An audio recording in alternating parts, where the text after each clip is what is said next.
পর্দার আড়ালের মা ও বোনেরা, সকলকে আমি অভিনন্দন ভালোবাসা জানিয়ে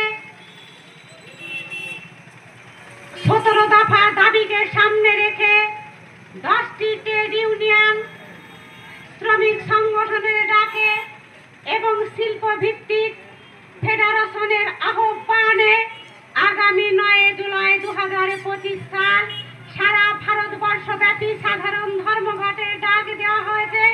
সেই ধর্মঘট পালন করার জন্য সকলকে আহ্বান জানাচ্ছি। আমি একজন আইসিডিএস কর্মী। আমার এই লড়াই সংগ্রামে থাকা উচিত বলে আমি মনে করি।